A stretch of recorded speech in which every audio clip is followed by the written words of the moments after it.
Well, who says that you can't mix politics and Pilsners? So does it show that you were recording on your end? I am. Yep. Is this thing on? We're live, baby. Democrats destroy everything they touch.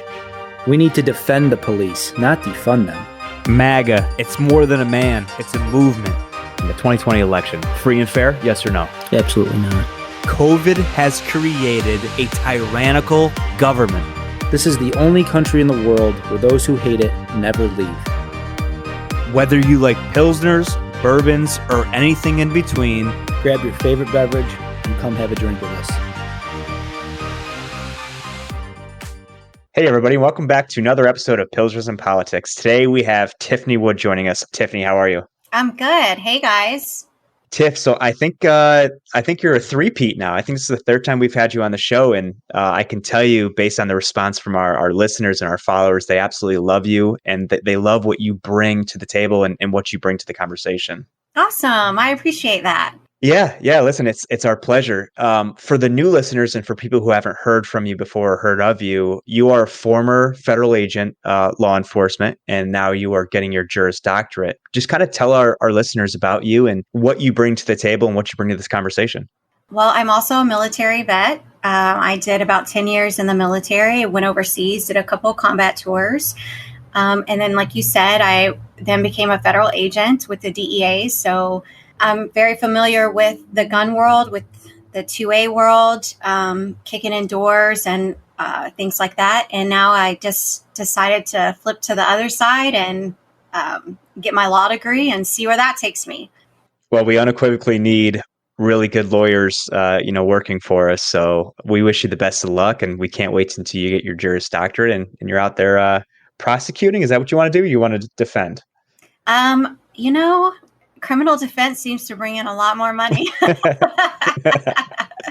Yes, so we'll see. Hey, and there's some really good people and really innocent people who are being tried by the government who would That's definitely true. need your services. Absolutely. So, unless you live under a rock, the conversation today, especially in the mainstream corporate media, is the mass shootings that are happening throughout the country. And more specifically, the conversation has turned from the mass shootings to gun control yet again. And I don't make any bones about it. I try to let my listeners and my followers know that the Democrats, the left, the radical left, they don't want gun control. They want gun confiscation. And I think that what they're doing is they're exploiting these incidents like Buffalo, New York, or Uvalde, Texas, to try to get that confiscation under the guise of gun control. So I just I want to talk to you a little bit about Buffalo and Uvalde and maybe how these events transpire and if they're truly as prevalent as the corporate media makes them out to be. Okay, let's do it. All right. So what's Buffalo, New York? So you have this young kid. He happens to be white. He goes up to Buffalo, New York, and he had a manifesto, and it's quite clear his intent was to go up to Buffalo and to kill as many minorities as he could. Right? He was a truly sick person, and we don't advocate violence on the show. That being said, I think there's a deeper conversation to have about this guy. Right? Is about how did he get to that point where he was driving a couple hundred miles from Conklin, New York to Buffalo, New York, to kill people. What are your thoughts? So personally, what I believe is that we don't have a gun issue in this country. We have a mental health issue in this country, and that can stem anywhere from, the veteran community. Obviously, a lot of veterans, we struggle with PTSD and things like that.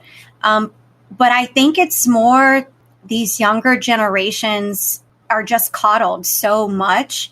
And what it's actually breeding is a weakness. I asked my grandfather who served in, World War II and the Korea War, what does he think the difference is between their generation and how they handled things versus, my generation and the younger generations. And I have a 21, almost 22-year-old daughter. So, she's a part of that. He said, Tiffany, we were brought up during the Great Depression. We were brought up during world wars, and they were taught differently, and so they were taught to be hard, and they were taught to make sure that their families were taken care of. And in order to do that, they had to work hard and I don't know, I guess maybe compartmentalize. And so the youth of today, they're weak and they claim to be in touch with their feelings and things like this, but they're triggered so easily that I think this is the reason that we're seeing so many mental health issues coming up. And there's no amount of gun laws that you can put in place that's going to take that away. You know, there's the gun laws that were in place would have still allowed, like these shooters and these mass shootings would have been able to get the weapon regardless of the gun laws that are in place. So all you're doing is punishing law-abiding citizens who want to protect themselves. Yeah, I think that's a great point. And I think it's quite evident that criminals are going to criminal. And I've said that on the show in the past before. And I continue to say it. More gun laws aren't going to stop criminals from getting weapons. And that's the guys that they're using us for.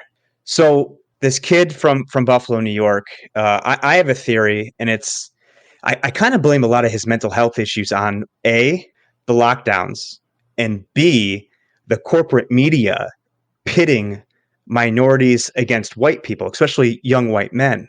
What are your thoughts?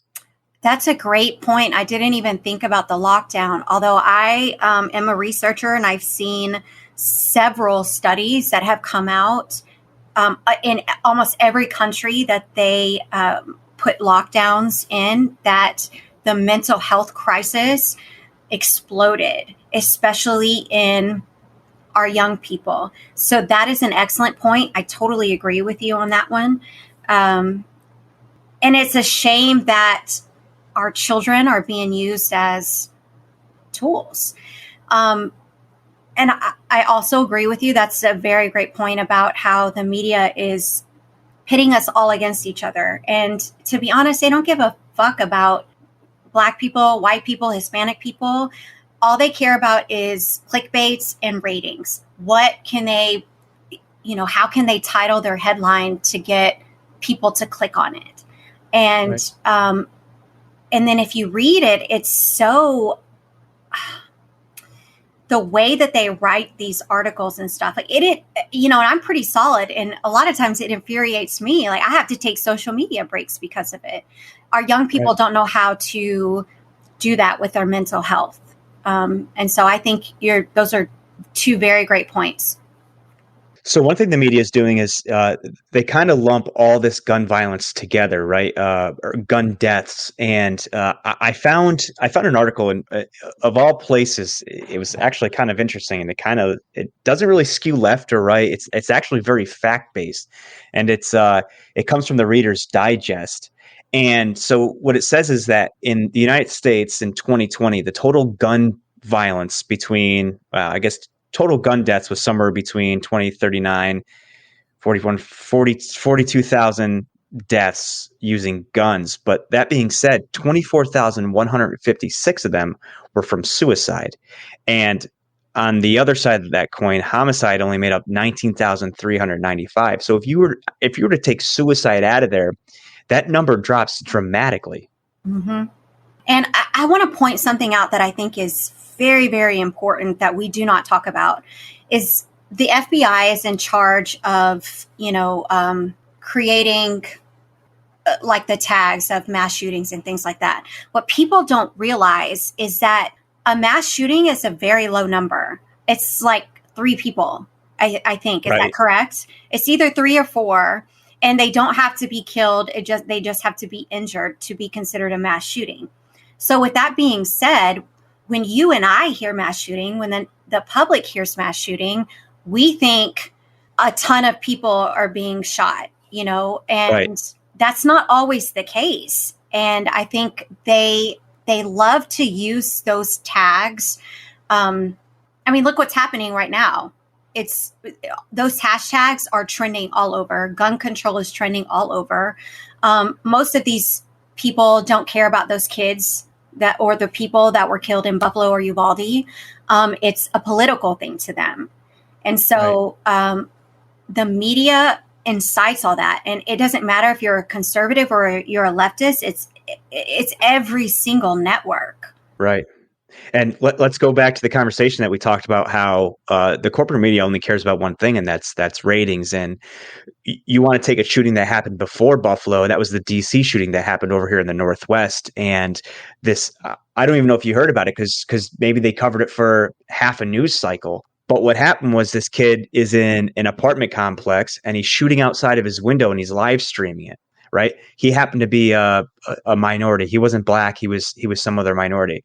But yet the media doesn't cover it because it doesn't fit their narrative, and they know it's not going to sell like the white kid from rural New York moving or going up to a city. Well, you see what Biden chooses to go and get photo ops with, right? The Oklahoma shooting, I think that we were just talking about, where the shooter was black. You're seeing hardly any news on that. There was another shooting where the guy had an AR-15. It was a black man. The guy had an AR-15, and a woman shot him with a handgun. Yes. Getting very, very little, news coverage. And it goes back to what you said earlier about how they like to pit the races against each other because it's easier to conquer us if we're divided, right? And for example, in December, when we saw the car that drove itself through the Christmas parade, right? And it got very little coverage because it does not fit a narrative. And I think we as people, and I speak to conservatives and liberals alike, that we have to be smarter than the media. We have to be smarter than what they're putting out and what they're spoon feeding us as a narrative. Because if not, we will be, the gnat or the fly in the spider's web. And that's what they want. Right. Absolutely. I want to cue up an audio clip real quick. And this is going to be Biden a day after the Uvalde shooting. Folks who were victimized, their families, they spent 3 hours and 40 minutes with me. They waited all that time, and some came 2 hours early. And the pain is palpable, and I think a lot of it's unnecessary. So I'm going to continue to push, and we'll see how this works. Because I've not been negotiating with any of the Republicans yet. And I deliberately did not engage in a debate about that with any Republicans when we were down controlling the families in Texas. So I don't know what is how far it goes. I know that it makes no sense to be able to purchase something that can fire up to 300 rounds. I know what happened when we had rational action before, back in the Crime Bill, which is the law that I got passed. It did significantly cut down mass murder. The Constitution, the Second Amendment, was never absolute. You couldn't buy a cannon when the Second Amendment was passed. So he's given this conversation while he's around his helicopter, so it's kind of hard to hear. But I think the most important part that we should take from that and that we should discuss is the fact that he said the Second Amendment is not absolute. And then he goes on to say that you couldn't buy a cannon back then. Again, I don't think he knows that to be fact. In fact, I think you probably could buy a cannon back then if you could afford one, or if you could make one, you could own one. I mean, first of all, it's hard to make heads or tails of anything that man says, right? But I do want to bring a slightly maybe perspective from the legal side. When he says absolute, of course, we're all like, because we know in his mind what that means. For liberals, what that means is they want our guns. We know this. And that's exactly what they're coming from. I don't know if you guys or you saw, the meme that's going around, the little video that's going around with the representative that's inserting magazines that would into his currently owned guns, and Sheila Jackson pipes up and is like, Yes. oh my God, I hope they're loaded. She's a tool anyway, but he made an excellent point, because what he was saying was, listen, this is a regular 9mm. Oh no, they're not going to ban those. But what they do is they're banning the magazines that can go into those guns. So essentially what it does is it does ban those weapons. Now, as far as being absolute, I just want to explain this from a legal perspective. He is in some sense correct. And what I mean by that is, like, we have the First Amendment, right? The First Amendment is a law that it should not be infringed. It should not be, it's supposed to be absolute. However, Congress has created laws that say, like, you can't walk into an airport and scream bomb, right? And so that's what they mean by changing, by saying it, not every constitutional right is absolute. But I think something like that, when you're talking about walking in and creating mass hysteria, is very different when you're talking about the First Amendment and putting slight limit. That's a slight limitation, right? Otherwise, you can say whatever the hell you want. And really, unless it's libel or slander, you can get away with it, right? I mean, we see that every day in the news. Right. But when they are talking about the Second Amendment, it's exactly what that representative was talking about today. When they're talking about absolutes and banning magazines and things of that nature, you know, it's aside from Texas, all the mass shootings, or the majority of the mass shootings that have occurred in places that have some of the strictest gun laws in the country. And they were still able to get their hands on guns. And the only difference was there wasn't good guys with guns there to stop them, because there were laws in place to stop good guys from getting guns. And I think that brings up a great point about these soft targets. And that's what, for the listeners who don't know, that's what these areas are called. They're called soft targets. And they're areas that are gun-free zones, right? Think about this. Just take a second and think about this. How often, and I'm not saying it doesn't happen, because it's not coming, I think it was Fort Hood, Texas, there was an active shooter. But how often do you see active shootings on military bases, at police stations, right? These places where guns are very prevalent, firearm shows. Yeah. You're right. It was Fort Hood, and that dude lasted a couple of minutes. He knew he was going in, and he was either going to die or be arrested. But as soon as they had guns trained on him, it ended in seconds. The church shooting, remember that? Was it a couple years ago? The church shooting. You know, he came in, started spraying, and one man stood up, put him down. I will tell you that I hate going to my school, and mind you, it's law school. So we're talking about adults, not kids out of high school. And it is gun free, and I hate it. Like, I'm not even technically allowed to have my gun in the parking lot. And it is in downtown Houston. It's not necessarily the safest place. And it bothers me not to be able that I can't carry inside. Because I'll give you a perfect example. We had maybe a month ago, there was a homeless guy, because there's a ton of homeless people that walk around down there. And a lot of homeless people have mental health issues. And this guy, he actually bum rushed the security desk, and it has those little turntable things, and he jumped over the turntable, and it took like 3 security guards to tackle him and get him out, and then they called the police. Now imagine if that was someone with a gun. Right. And you have 0 students. I mean, like you said, we're all sitting there as easy targets at that point in time. I think these mass shooters would be less. I mean, they're fucking cowards, right? There's no doubt about that, and that's why they choose these places to target and to prey on the innocent lives. So I think if school teachers or administrators or people who worked within that building were armed, and these people knew that, they would be less likely to show up and start shooting up innocent children.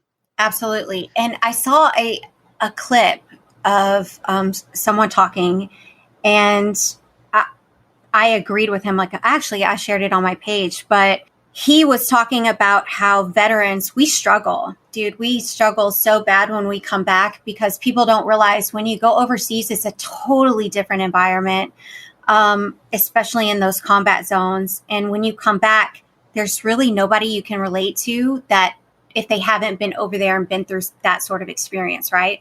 And so we have trouble getting jobs because we are triggered easily, and things like, not triggered in the way people would think, oh, mental health triggered, but we'll snap. We have shorter, spans, I guess, because like mood. Yes, because maybe tolerance for nonsense. Tolerance. It's tolerance. That's the perfect word, because we have been over in the shit. We've almost died a bunch of times, and we come back over here and we're like, you pussies are crying about nothing. You know what I mean?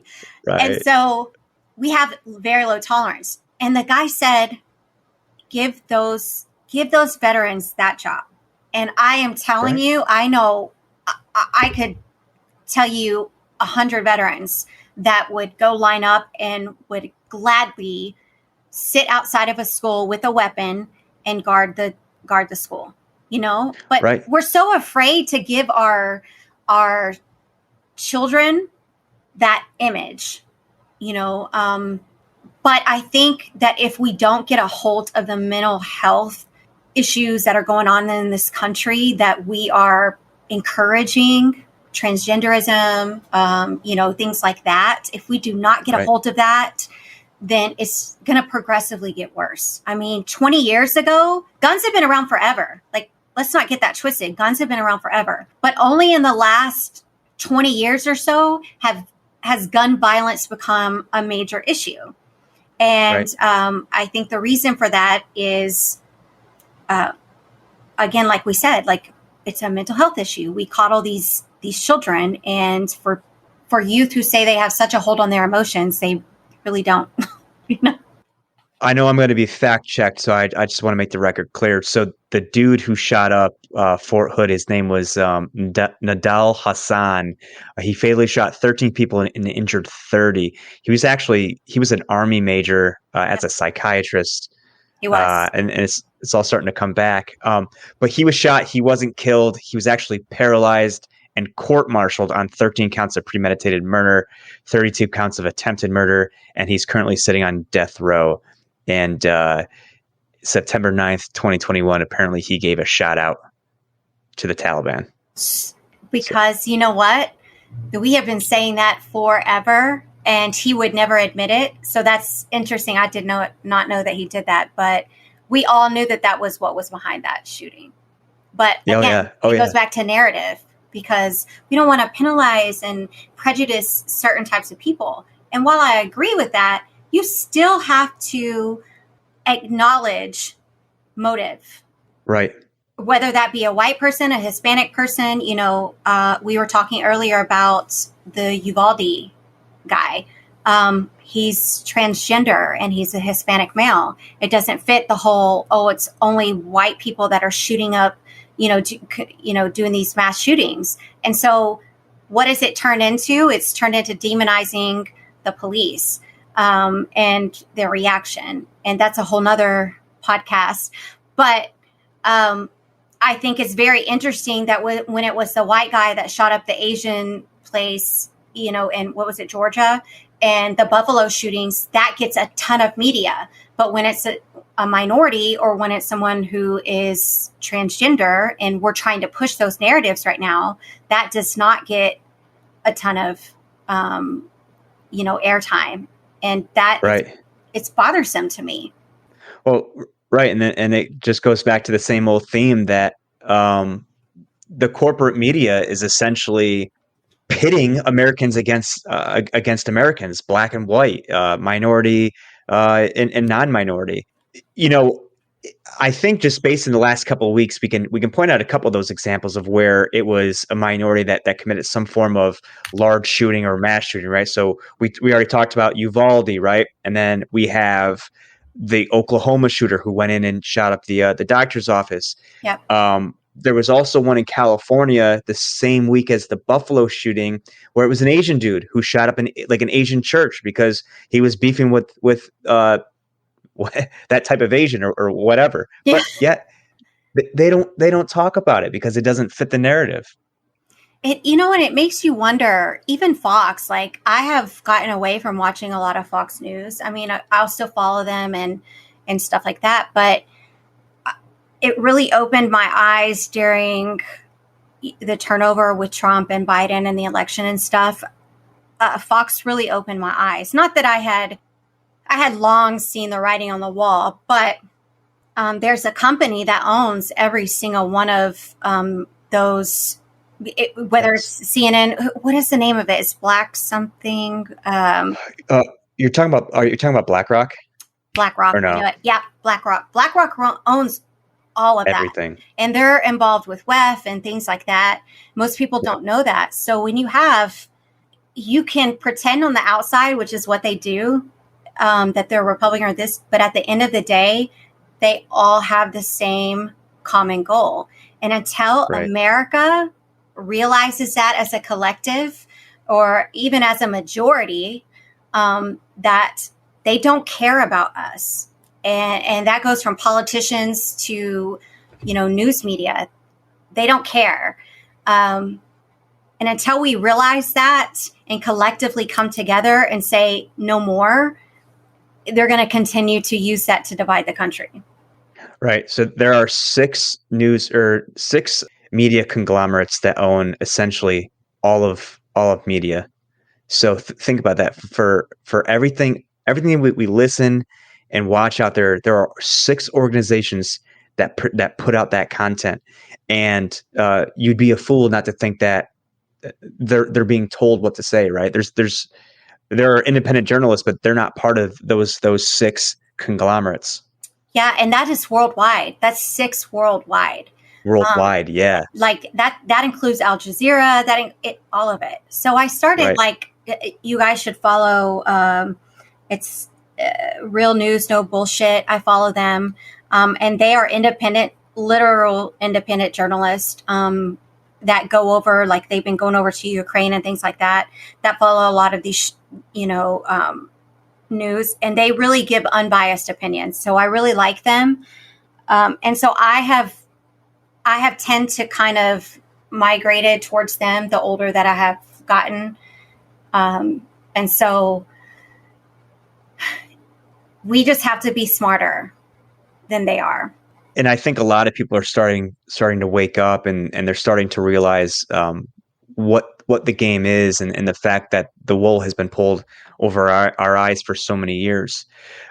Going back to this chart, so in 2020, of those 43,551 gun deaths, 21 were mass murders, and then only 611 were mass shootings. So again, goes back to the fact that suicide makes up most of these gun deaths, and yet the media makes it seem like it's just the white dude with the rifle. Yeah, I was just going to say that, mass shootings. What makes them, I think, when people are like, oh my gosh, is because children are a big, big thing, obviously, because we love our children. We want to protect our children. So when you see a mass shooting that involves kids, obviously you want to do something.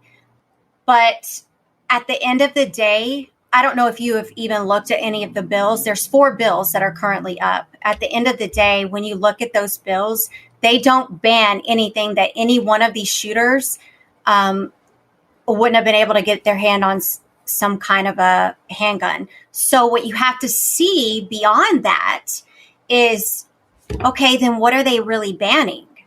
And you have to read into the bills because, it's no secret that they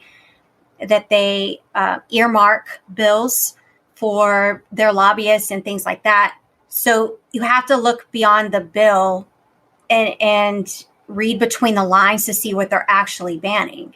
And if you do, it's like California, where they're taking away magazines. Like in your clip that you said when Biden was like, oh, there's no reason you should have something for that shoots 30 rounds or whatever. But then he also said a 9mm can blow out a lung, right? Right. I heard that and I was like, okay, I'm trying in my hardest of hearts to give this man the benefit of the doubt that he absolutely got that confused with like a 223 or something. But what's sad is that there's people in the public that'll be like, oh my God, did you know that a 9mm will blow out a lung? You know, right. That's what scares me, is that those are the people that are voting. Yes. And as he was talking and as he was saying that, he had one of his security detail behind him. And I'm like, this dude's probably got a Glock 17. He's probably got a Glock 19 on him, both 9mm. And here he is talking about people blowing out lungs with the 9mm. Yeah. I saw that video and his secret agent was like, the face of him was so funny. It's insane. You brought up a really good point. It was the fact that these bills don't really ban anything that these people couldn't get their hands on. And I think we need to make an important distinction. And it's the fact that between 2009 and 2018, only 32% of those deaths were committed with a rifle, or as the left will say, an assault weapon. And again, it's not an assault weapon.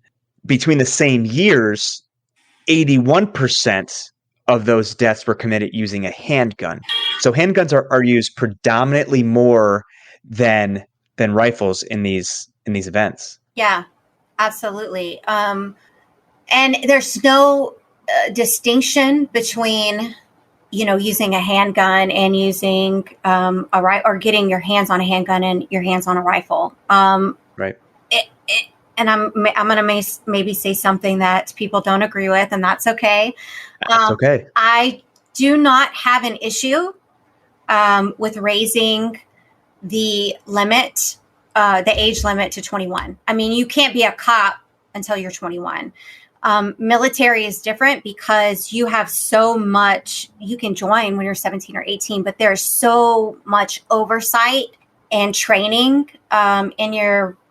while you're training on the weapon before you're absolutely allowed to have it and run with it. So for me, especially because we're talking about the mental illness of the kids these days and how it's so prominent.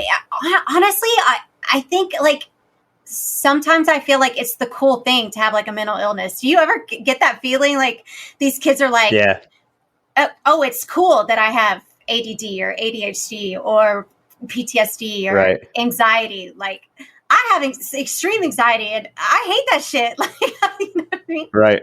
But I don't have an issue with raising the limit to 21 to be able to purchase a handgun. I think, though, with the caveat that you have a lot of the southern states where they take their children hunting.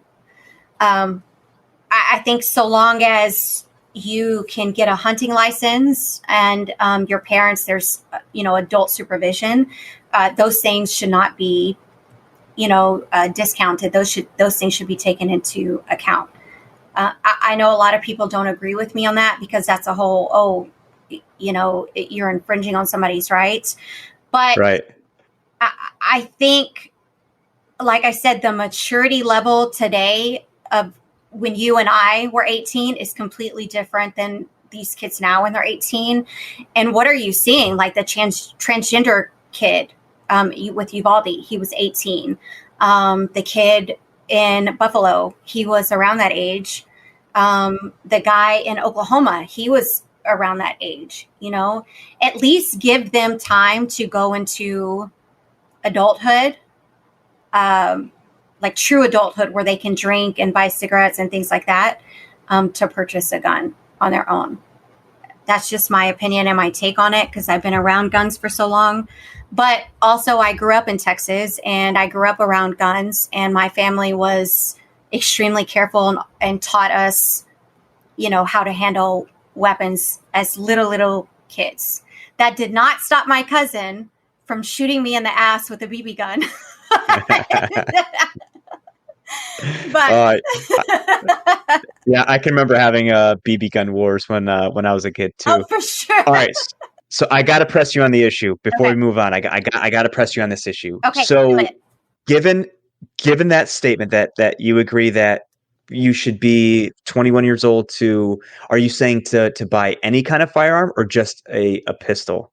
I'm not saying just a pistol. I'm saying, you know, that's a hard one because in my mind just flashed Kyle Rittenhouse, right? And Right. that's a great point because Kyle would likely be dead today if he did not have his rifle. But in the state of Illinois, what was the law there? That he technically could not own that rifle until he was 21. So remember that was a huge part of the. Yeah, I'm trying to remember what it was because he didn't purchase it in. He didn't purchase it in. He purchased right. It was somebody else's. It was somebody else's gun, I think. Right, and it was kept and stored in whatever little town he was from in. Where the hell was it? Was it Wisconsin? Yeah, Wisconsin. And the law there is, I want to say that the law is that, how old was he when the shooting happened? Was it 17? Was he 17? He was either 17 or 18, maybe 17. Okay, so I'm not 100% clear on the law, but whenever he purchased it, he wasn't able to handle it. And that was a big part of the prosecution because they levied that charge against him. Yeah, I remember that. Mm-hmm. But so I see your point. I guess for me, it's about maybe we should treat it as sort of like an emancipation sort of thing. I don't know. I'm not 100% clear on it because I am not. When people probably look at me because I have so many varied views, I'm a constitutionalist at heart, you know? And so obviously that means that I'm pretty conservative on most things, but on a lot of things I fall more to the Constitution. So it's hard for me to say, okay, no, take away an 18-year-old who's technically an adult, you know, their right to purchase a firearm. I don't know the answer to that. I think I would have to sit down and really study it. With that being said, that's a great point that we're having this conversation because do you think that the lawmakers that brought those bills forward in 2 days, do you think that they sit there and have these type of conversations? They don't. No, I don't. They and don't. So, and I don't think they want to have the conversation with the Republicans either, because I think that the Republicans will bring up points just like this. And I think it was Thomas Massey who brought up the point that if kids aren't, if 17, 18-year-old kids aren't, I guess, mentally developed enough to responsibly own or purchase a firearm, what makes the 7 or 8-year-old mentally competent enough to decide that he wants to change his or her gender? And I 100% agree with that. I mean, we're pushing all that on our kids, and we're saying that 6-year-olds can determine if they want to change their sex, and 9-year-olds can determine if they want to take puberty blockers, but then we don't want our 18-year-olds to purchase weapons. So yeah, I can totally see your point on that. Let me ask you this question, and I think this one might be a little bit easier to answer. And honestly, I think I have an idea of how you would answer it, but I'm going to ask it anyway. Okay. Do you think the federal government should be making the decision whether or not what the age requirement should be to purchase a weapon, or do you think that falls to the states? I think it falls to the states. Okay. I think that is a constitutional right. But when the Constitution was created, it was created to separate the federal government from the states and to allow the states to have their own power. That's why we have the 10th and the 14th Amendments. Right. Yeah. So that all of those type of decisions, just like the abortion stuff, should fall back to the states, you know, right. I agree. And we've seen that come full circle. I think if the federal government tries to pass something, I think it will eventually be legislated. It'll go up to the Supreme Court. And I think it'll die in the Supreme Court as well. Actually, sure. I don't see any of the bills that they've introduced or they're going to introduce to make it through the Senate. Well, let me tell you a secret. The reason why these people do this, I mean, I'm sure your listeners are hip to this, but they're not doing. They know it's not going to pass. Dead on arrival. Exactly. The reason why they're doing this is because it's election time and they want on record every Republican that's going to say no. And then what they're going to do is in those dead babies' names, they're going to say, look, this Republican wants to kill children, wants to allow your children to be killed. That's what they're doing. They want it all on record. That's why they did the Roe v. Wade vote, so that they can say, look, this Republican wants to take away your abortion rights. And I'll just hit on that real quick, but I just think it's really funny that the side that wants to kill babies at lightning speed, in the womb, is now all up in arms about, babies being killed at school, that they refuse. Biden was asked why. They asked the press secretary, Jean-Pierre, whatever her name is. They asked her, well, is he looking at, adding security at these schools? No. Well, they did it for airports after 9/11. Usually after every mass something that happens, they put some sort of security in place, but they won't do it for our babies at school. So do they really care about those babies? Right. No, not at all. I want to play the second clip of that conversation that Biden was having. Okay. You couldn't go out and purchase a lot of weaponry. And those who, not many are saying it anymore, but there was a while there where people were saying that, the tree of liberty is water with the blood of patriots, and what we have to do is have to be able to take on the government when they're wrong. So he's taking a quote from Thomas Jefferson and he's completely taking it out of context, and he's misquoting it, right? So the quote he's talking about is the one that says the tree of liberty needs to be refreshed from time to time with the blood of patriots and tyrants, right? But that what he doesn't realize is that quote is meant for people like him, his administration, right? And that quote was actually part of a larger letter. And it was a letter from Thomas Jefferson to John Adams and John Adams' son-in-law. And I pre-recorded it so I didn't have to read it on air. But I'm going to play it real quick. And I just want to get your take on the entire thing. Okay. I do not know whether it is to yourself or Mr. Adams I am to give thanks for the copy of the new Constitution. I beg leave through you to place them where due. It will yet be 3 weeks before I shall receive them from America. There are very good articles in it, and very bad. What we have lately read in the history of Holland, in the chapter of the stadtholder, would have sufficed to set me against a chief magistrate eligible for long duration, if I had ever been disposed toward one. And what we have always read of the elections of Polish kings should have forever excluded the idea of one continuable for life. Wonderful is the effect of impudent and preserving lying. The British ministry have so long hired their gazetteers to repeat and model into every form lies about our being in anarchy, that the world has at length believed them. The English nation has believed them. The ministers themselves have come to believe them. And what is more wonderful, we have believed them ourselves. Yet where does this anarchy exist? Where did it ever exist, except in a single instance of Massachusetts? And can history produce an instance of a rebellion so honorably conducted? I say nothing of its motives. They were founded in ignorance, not wickedness. God forbid we should ever be 20 years without such a rebellion. The people cannot be all and always well informed. The part which is wrong will be discontented in proportion to the importance of the facts they misconceive. If they remain quiet under such misconceptions, it is lethargy, the forerunner of death to the public liberty. We have had 13 states independent 11 years. There has been one rebellion. That comes to one rebellion in a century and a half for each state. What country before ever existed a century and a half without a rebellion? And what country can preserve its liberties if their rulers are not warned from time to time that their people preserve the spirit of resistance? Let them take arms. The remedy is not to set them right as to facts, pardon and pacify them. What signify a few lives lost in a century or two?